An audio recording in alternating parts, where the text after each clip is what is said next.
नाजरीन अस्सलाम वालेकुम रहमतुल्लाहि व बरकातुहू। मैं हूं हकीम नवीद और आप देख रहे हैं मेरा यूट्यूब चैनल हकीम नवीद। तो नाजरीन, आज सुबह सुबह का वक्त है। मैं ज़रा अपने ये गार्डन में चहलकदमी कर रहा था तो मुझे एक बहुत ही अच्छा नुस्खा याद आया। तो मैंने सोचा कि चलो दोस्तों के साथ शेयर भी करते चलें। बहुत ही मुफीद नुस्खा जो कि मोटापे के हवाले से है। तो मोटापे वाले लोग इसको बिला झिझक इस्तेमाल कर सकते हैं और अल्लाह के हुक्म से बिल्कुल नुस्खा ऐसा कि बिल्कुल दवाई के तौर पे इसको इस्तेमाल किया जा सकता है, लेकिन है ग़ज़ाई तौर पे इसको इस्तेमाल करना बहुत ही आसान है। तो इस नुस्खे को आप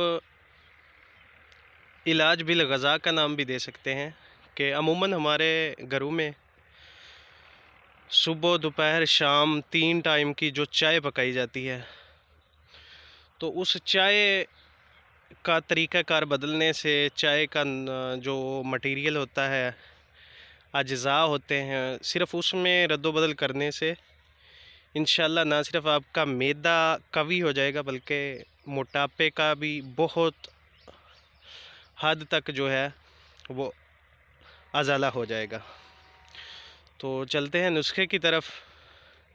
नुस्खे के अज्ज़ा कुछ इस तरह से हैं कि छोटी इलायची 1 अदद और लेमन ग्रास 1 बड़ा चम्मच, पुदीना सब्ज़ 25 पत्ते लेने हैं पुदीना सब्ज़ के, और ज़ीरा स्याह, ये आम पंसार की दुकान से आसानी से मिलने वाली चीज़ है। ज़ीरा स्याह 1 बड़ा चम्मच लेना है जो चावल वाला चम्मच होता है, और उसके साथ सब्ज़ धनिया 1 बड़ा चम्मच।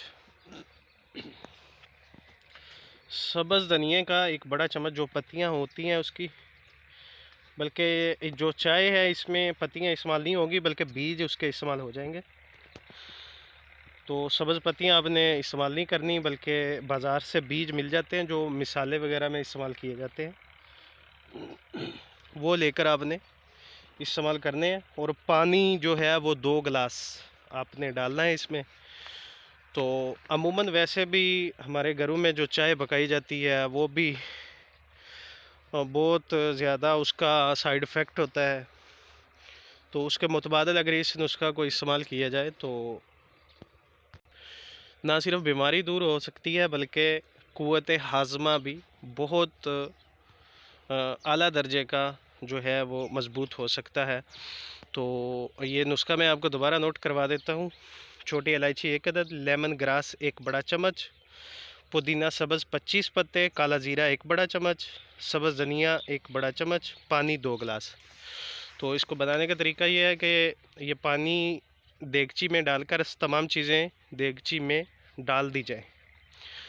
तो उस देगची को कम अज़ कम आधा घंटा तक पकने देना चाहिए, और जब 2 कप बच जाए, पक के पानी के 2 कप बच जाएँ, तो उसमें हस्बे ज़ायक़ा आप गुड़ या शक्कर मिलाकर इस्तेमाल कर सकते हैं। जिन लोगों को तेज़ाबियत होती है वो लोग अमूमन शक्कर मिलाकर इस्तेमाल करना उनके लिए बहुत ही अच्छा होता है, और जिन लोगों को कब्ज़ का मसला हो वो लोग इसमें गुड़ का इस्तेमाल करके भी फ़ायदा हासिल कर सकते हैं। तो इस वीडियो को अपने दोस्तों के साथ भी शेयर कीजिएगा। अगर मेरे चैनल पे आप नए हैं तो मेरे चैनल को सब्सक्राइब भी करें, साथ बेल आइकन को भी दबा दें ताकि हर आने वाला मुफीद नुस्खा आपको सबसे पहले मिल सके।